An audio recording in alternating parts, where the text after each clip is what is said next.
It's more than 50 years since the US outlawed wage disparities based on gender.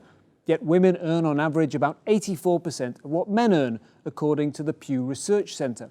And while the gender pay gap has narrowed since the 1970s, progress has stalled since about 2006.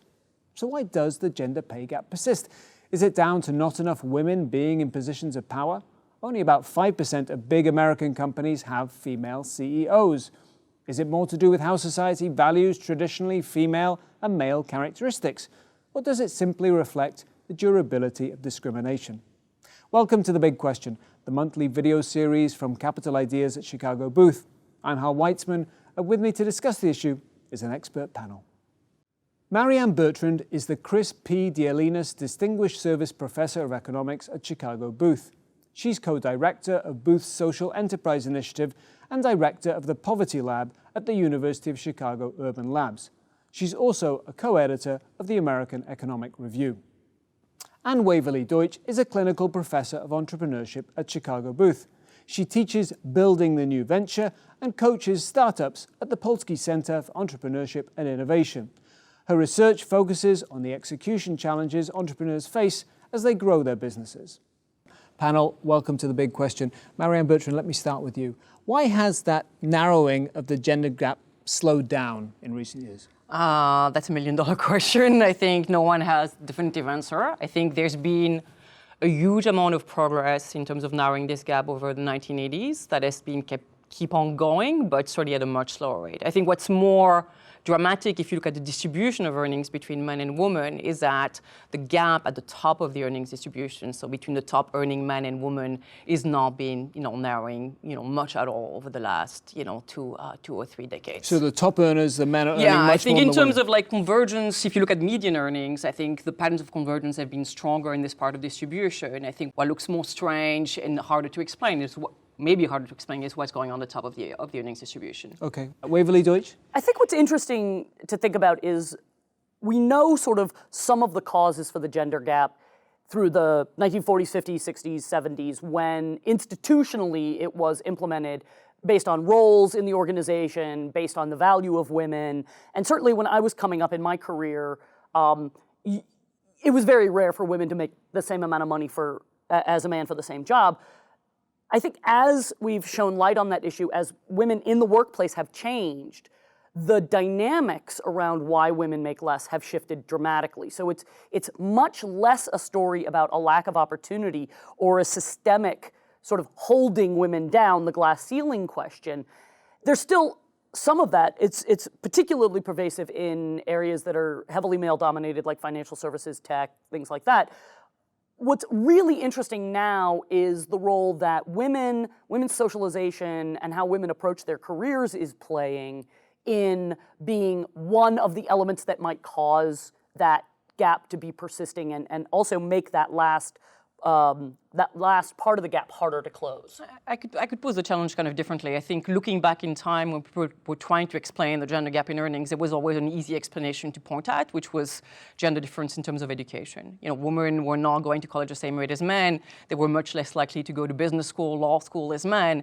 What has been happening in terms of education is exactly the reversal of that. Now, women are more likely to enter college than men. They are more likely to complete college than men. And gender differences in terms of the representation of women in business school and law school, while there's still a bit less than 50%, this has pretty much evaporated as well. So I think the puzzle now has become how do we explain gender difference in earnings while there's no longer gender difference in terms of like education, in fact, the opposite of that. Okay, but to go back to your point earlier, Waverly Deutsch, so you don't think that it's women not being able to get into positions of power?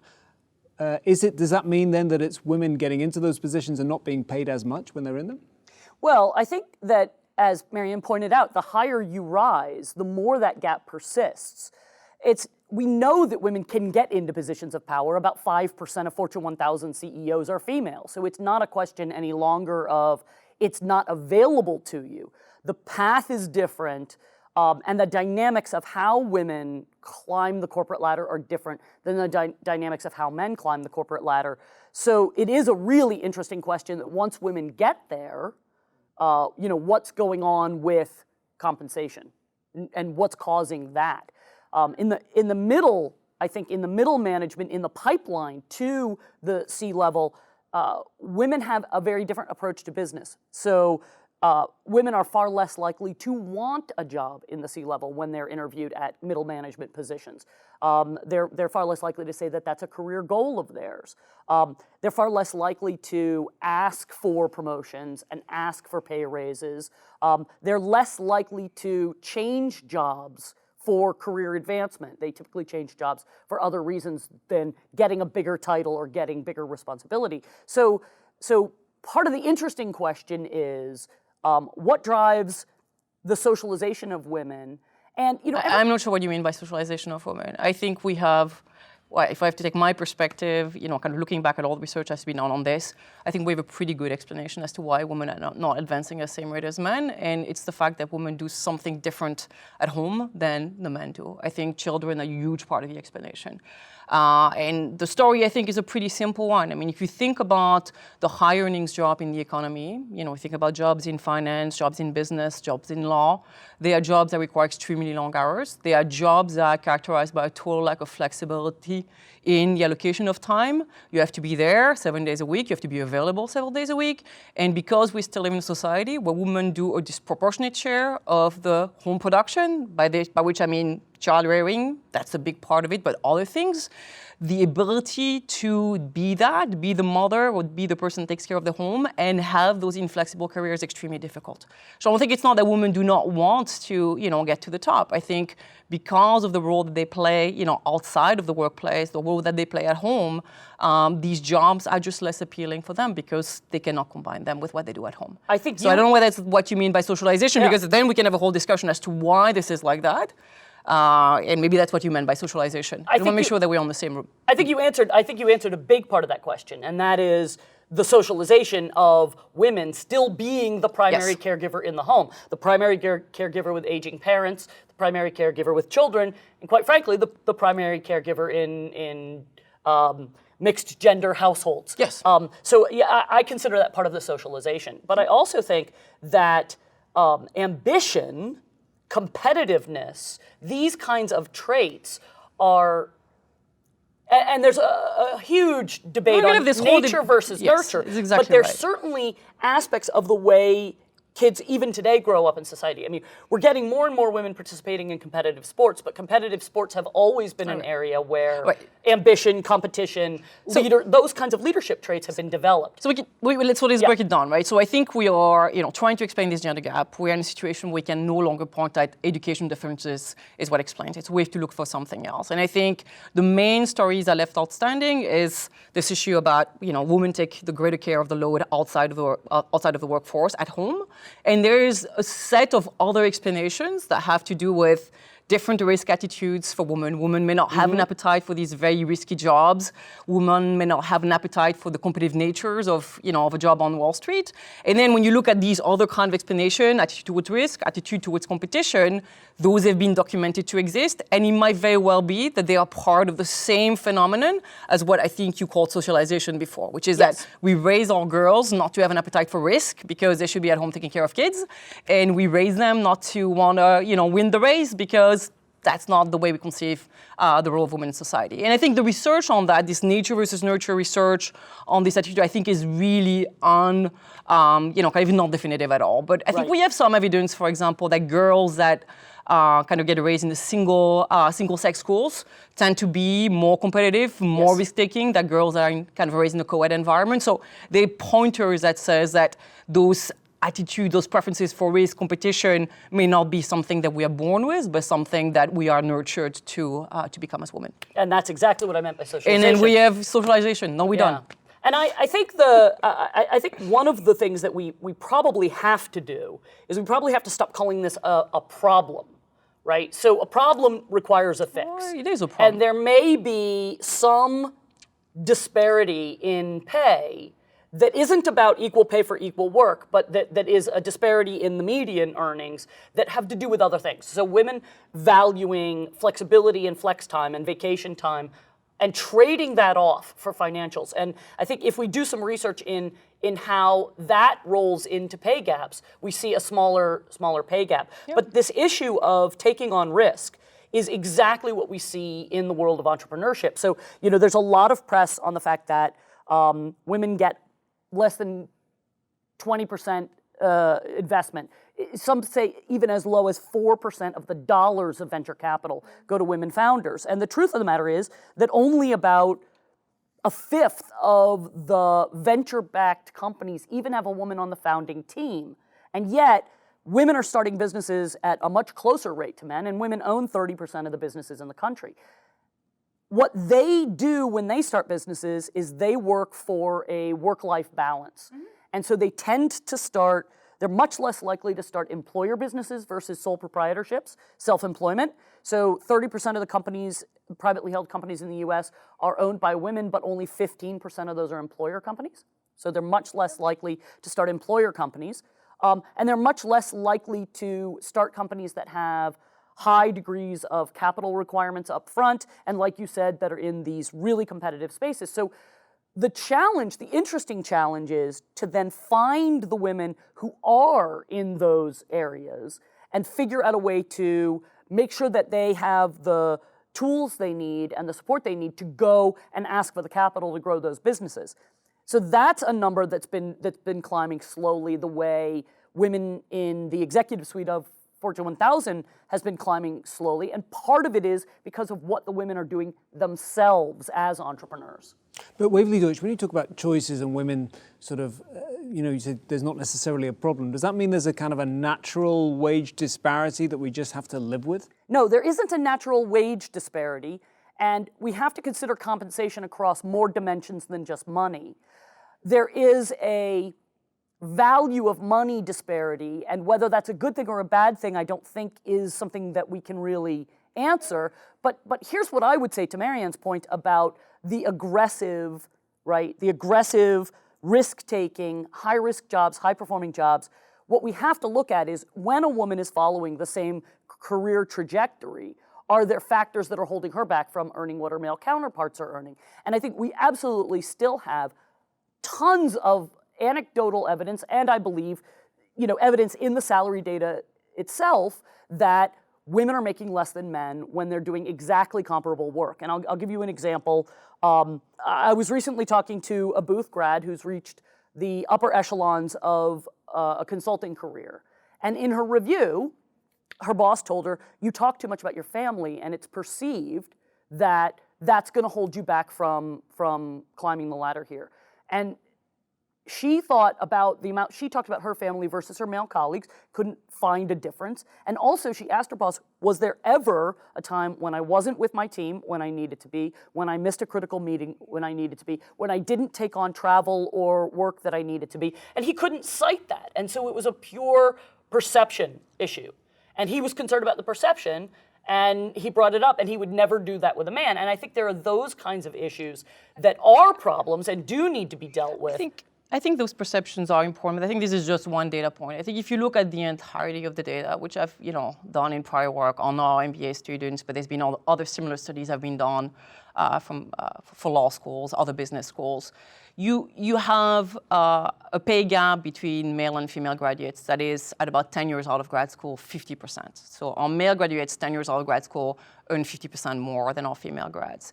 You can explain 95% of that 50% by simply accounting for differences in labor supply between men and women, by which I mean that in the career that we send our students to, long hours, very long hours get very high rewards for reasons, and that's, I think, part of what we need to explain is that why, do you have to work 70, 80 hours a week to be successful on Wall Street? And we can have a discussion about that. But these long hours are extremely valued, and in the kind of careers that we send our students towards, taking any kind of time off, 6 months time off, for whatever reason, whether you're a man or woman, is going to hurt you a huge amount. So if you look at this 50% pay gap 10 years out of completing your MBA, you can explain 95% of that pay gap by simply accounting for the fact that our female students are more likely to have taken that 6 months time off. Gosh, they had kids, and they work shorter hours a week than the men do. And as I said, those very long hours get very, very sharp rewards. So we prepare our students, and that's not only true for business schools. At law schools, they've got the same problem. Medical schools are different. We can talk about medical schools, but for the job that we prepare our students for, Same for the law school, these extremely long hours are valuable. And because the women, because they take the greater share of the load outside of the workplace at home, cannot as easily work those long hours, they get to earn much less. So, and I agree with you after that you hear stories about women get discriminated against, women get told they should not be talking about their kids, and these perceptions and all that. I think all these things are true, but I think it's really important as we try to make progress on these questions to really highlight where the core problems are. And I think the evidence now really points toward this lack of flexibility in the career tracks that we prepare our students for. Same for the law schools, and that's really what's hurting the women. So if I think about solving this problem, I think there's really two solutions. One is that the firms on Wall Street, the consulting firms, change the model that they use for work. We need a change in the production function. And maybe it is indeed impossible to replace one consultant that works 120 hours a week with two consultants that work 60 hours a week, and we cannot do that. If that's true, if there's no way to change the production function for those jobs, then I think the only solution if we want to achieve more equality in earnings between male and females will be to change the norms, to change the view that when a kid is born, the woman is going to be the one picking up the phone when there's something happening at school, that the woman is going to be the one taking care of the kids in the middle of the night. I mean, we cannot, outsource breastfeeding to the guys, but lots of the other things could change. And I think the only way we can, make progress, if there's not going to be a change in the production function, will be by just moving the gender attitudes, moving the gender norms. That women should not be viewed as the one responsible for the greater share of what happens within the home. So I'm going to disagree with you that the anecdotal data isn't relevant, because I think the anecdotal data is very relevant, and I happen to live in a world where... We have error terms in regressions. I mean, the anecdotes belong in the error terms. And right. Sometimes the error term is narrow enough that we're going to say we can ignore it. But I happen to live in a world where I know a lot of same-gender households. And so very often when you would say one woman has the primary breadwinner role and the other woman is the mother, this woman is still pointed at as being too invested in the family. So that the reality of the care levels at home and the hours that can be committed, and I also know a lot of single women who put in as many hours as men. And so, you said maybe 95% of the pay gap can be explained by the fact that women take time off during their careers, and I absolutely agree with that. I think that there are enough women who don't do that we can say that there are still other issues at play. I'm just, I think if we want to make progress, I think it's important to try to kind of isolate where the big chunk of the problem is. I'm not saying there's no other issues. I'm not saying there's no discrimination against women in the workplace. I'm not saying that all this issue about women cannot negotiate, all these things are irrelevant. I think they're important. But I think if you look at the data, I do not believe at this point in time that they are the bulk of what you should be concerned with. I think the bulk is really around these questions of flexibility and asymmetries within the households in terms of like who's doing what and who's taking care of what. Marianne, Bertrand, your solution is this kind of big societal change. Yeah. Which is fair enough, but it's a big project. Is there something small? Is there a public policy solution that can help? I mean, if you think about kind of the countries that have been the most creative on this issue, I mean, you have to look at Scandinavia, and Scandinavia has been moving towards trying to bring more of the fathers in the family leave policies. So Scandinavia has been incentivizing fathers to take time off at the time kids are being born. And you could say, kind of, how long is it going to take for, kind of the norms I described before as being kind of a big part of the problem to change? I don't know how long it's going to take, but it might just be a matter of like, a generation. I mean, I was recently giving a seminar in Stockholm, and some of the faculty members there, just an anecdote, but I think a relevant one, just had a kid and felt like the pressure of like not taking time off was too huge. Like their colleagues would look at them the wrong way were they not to stay at home with a newborn. And we're talking about a policy that was introduced like 15 years ago. So you can see that even in a very short amount of time, public policy may help in moving those norms in the right direction. Okay, Waverly, Deutsch? Yeah, I think public policy is probably more effective in countries like the Scandinavian countries than it is in the U.S., where we tend to have more of the sort of pressure power be the corporations themselves, right? So if corporations can discover productivity gains to be had by encouraging men to do more work with their families, and that would correspondingly allow their female employees to be more productive, right? I think the pressure is going to have to come from corporations, but what Marianne's talking about in terms of the means of production is absolutely applicable to entrepreneurship. So if you're in a venture-backed company and you're not 100% dedicated 24 hours a day, 100% available to that company, the venture investor feels like you're cheating with their money. And so the same issues that Marianne was talking about the pressure to be 100% available for your job are the same pressures that high expectation women entrepreneurs face. The challenge there is those women who are willing to deliver that are also seeing the men not believing, especially if they're young and in their childbearing years, not believing that they're going to be willing to do that. So, you have the public policy shift, you have the corporate shift, but one of the problems in entrepreneurship, as in corporations, is your senior management tends to be of a generation that was pre the policy, was pre sort of the new socialization. So investors in this country tend to be middle-aged men, right, who have an experience of women being less productive in the workplace because they took time off to have children. And so even though women are taking apparently less time off to have children and less time out of their careers, right, that shift in perception also has to take place. Yeah, but I think the changes in terms of like educational achievement that I described, kind of early on, are going to play an important role here. I mean, at some point, if what's happening in terms of educational trend, which means that, women are the ones that get educated, continues at the same rate, I mean, the companies will have to start being creative about how to make sure they attract this female talent, retain it, and create the conditions that, that make these women as productive as possible, because they want to have as many men to choose from. Waverly, you talked about 5% of women, and we mentioned it in the introduction, 5% of companies in the US, big companies, have women CEOs. Is that enough, or is there kind of a tipping point by which you get enough women leaders? The answer was no, I think. No, that is not enough, and something of a leading question. And it's not a tipping point, right? I mean, 5% is not a tipping point. So what would be a tipping point where you kind of have the whole system opened up? The challenge is the pipeline, right? So, as Marianne was talking about, the pipeline thins itself during women's childbearing years because they decrease their emphasis on their careers, and it's hard for them to get back into that track at a later date. So you have to increase the pipeline up to the top in order to be able to meaningfully change the number of women at the top.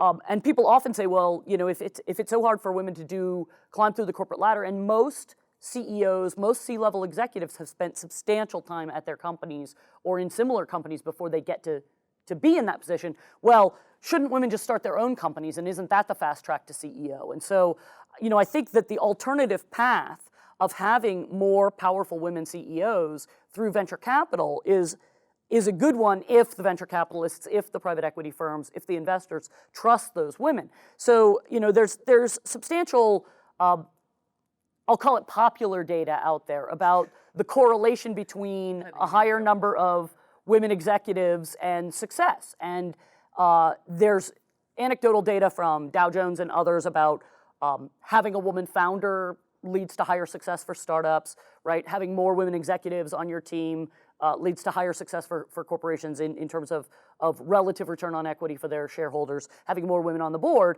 So we have this popular data, I'll call it, not scholarly data, but popular data, and that data doesn't seem to be having a lot of an influence. So our numbers are creeping up. But the very people that you would think would be paying attention to shareholder return on equity, they don't do it. Now, I think one of the big... Can I just say something? I mean, so I think this data is out there. I think basically finds correlation between, more diversity, at the top of organizations and performance. There's lots of reasons for which this would not be, a causal relationship. I actually personally kind of keep on hearing those stories, and every company wants to say, this data exists, and it's important. I think we should take this question much more seriously. I think we should try to actually research this question about whether or not there are benefits of diversity for businesses, and maybe once there will be more credible evidence on indeed, having more women, on the top of an organization is good for the organization. Once we have robust evidence of that, maybe there'll be more of an incentive for organizations to be more diversified. Well, I want to encourage the academics of the world to do that research. But I think one thing that we can directly correlate to more diversity is a broader network of talent, a broader network from which to hire. So this question of once you have a woman on your executive board, her network is much more likely to include highly qualified, highly experienced women, and it's much easier to recruit women to that board, or same thing in the executive team. We know from talent management that the broader our network, particularly in the entrepreneurship space, the more diverse a pool that we can draw from for entrepreneurial employees, the better the performance. And so I think even at the popular data level, the diversity of networks is definitely one area where having women involved on your founding team or in your corporate board is an area where you're going to naturally have access to greater talent pools. Oh, in terms of like that particular questions, I mean, one can point at a few studies that have been done. Again, I'm going to go back to Scandinavia, which are countries where they've forced companies to have more companies on their boards, and hence kind of have created more women on the board, more women on their board. Sorry, and have created the conditions to be able to draw from these broader, kind of broader talent pools. I don't think that the evidence has been overwhelming. Far from that this has been good for company performance. So and again, I am not saying that I do not believe it. I'm just saying that one should be careful by throwing around the idea that diversity is good for business. I think this is a question that we should seriously research. I think if we had better evidence, and the answer might very well be yes, but I think if we had better evidence, I think there would be much more appetite by businesses to actually go and try to get more diverse. I was going to ask about your research actually about when you mandate it, does that, forget about the bottom line, does it really work? Well, again, so the quotas, Scandinavia and more recently Germany have passed quotas forcing between 30 and 40% of women on the board of large corporations.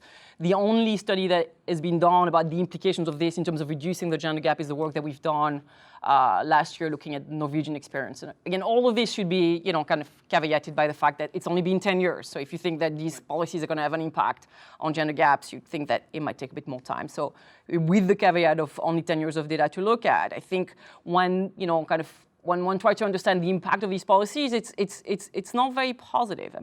There's good aspects. So I'll start with the good aspects. Once you start forcing business to put women on their board, even though the business in the Scandinavian case, the German case, all the other European countries' case where this has happened, lobby against these policies by saying there's no way we can find talented enough women to serve on this board. The evidence clearly shows in the Norwegian context, which I've analyzed it, once they start looking for women, they can find the woman, right? And so once you're being told, well, you need to put like 40% of women on the board, you start putting the effort into, looking for them, and they find them. And what we find in Norwegian cases, the women that are appointed to the boards after the companies are forced putting the woman are actually better in quality than the women that were on the board before, the few women that were on the boards before. Now that's really good because it means that the quotas are not just saying we're going to balance the boardroom in terms of bodies, but the boardrooms also look more balanced in terms of the quality of the people, and that's that's great. Now that's kind of like the only good news, right? And then one has to look at this within the context of if the goal with these quotas is to achieve more gender diversity overall in business, one has to realize that the number of people serving on boards is very, very limited. It's true in Norway. Germany is a bigger country, but ultimately we're talking about 1,000 women overall that are being directly affected by this policy. So if you think these policies are going to be important, you have to think that there's going to be spillovers. So once you have these women in the boardroom, they'll find more women, in their network that could be serving the C-suite or slightly below the C-suite. And we've looked for that, and we found no evidence for that. Again, within the caveat of 10 years. So there's no evidence that there's more women entering those companies that now have more women on their boards because they were forced to by the quota. Now you could think that, the board positions will be inspiring to other women in the economy, whether or not they work at companies that now have diverse boards. We look for evidence of that. We found no evidence for that. We also looked at the next generation. Maybe those young women in Norway that now see that there are more women on the boards of like big companies will want to be doing, a career in business, or will think differently about, trading off early fertility for staying on the career track. Again, we find no evidence there. So I think the message is really mixed, is that there's the quota, there's a mechanical effect of the quota. It's more than just the mechanical effect in that the boardrooms become more equal in terms of quality of the men and women that are on the board. The companies are looking for quality women and they find them, which is great. But if you look beyond that, we find no evidence of change. And I think the big danger with the quotas is that there's a sense that, oh, right, we've checked the box. We've done it, all right? So we have a policy in place. And I think the big danger is to say that we can do this and then we're home and there's no more problem to solve. So the problem that I have with academic research is they found that this one incredibly great thing happened from the quotas, and that was that when the companies went out to look for highly qualified women, they found them, and the quality of the women on the boards increased. But because they weren't unable to prove another hypothesis, that's bad news. I thought it was very clear. I thought this was you were very we made clear. it I think it's a great success, and I think this has been, as I said, the main lobbying argument of the companies has been we will not be able to find those women. Right, and I think the other issues, I think you rightly said, 10 years is a very short period of time to look for impact on, say, younger women aspiring to board positions or the increase of pipelines. I think it would be really relevant to look, 10 years out, 20 years out at the percent of women employees in the companies that have more women on their boards and to study that in a longitudinal way. So I would suggest that we don't really know the answer. I mean, I think that we don't like to solve problems with quotas just by checking the box, but I do think that once diverse talent is in the door, it's easier for organizations to bring more diverse talent into the door. In other words, that people tend to hire people who look like them, feel like them, and come from their networks. And that's been pretty well proven. Again, so this is where I think one has to be very careful. A lot of these arguments about putting more women in the boardroom will help because of this homophily point. Some of the best research, but some of the best research, has a hard time finding that this homophily stuff really works. There's some fantastic work it's a different context, but looking at entry exam, I think, into law careers in Spain, where a candidate is being interviewed by a panel, and there's randomness between whether or not there's a woman on the panel and whether or not they're interviewing a female candidates. And what they seem to find is that once you put a woman on the panel, the female candidates do more poorly relative to the male candidates. So it's just, again, is homophily possible?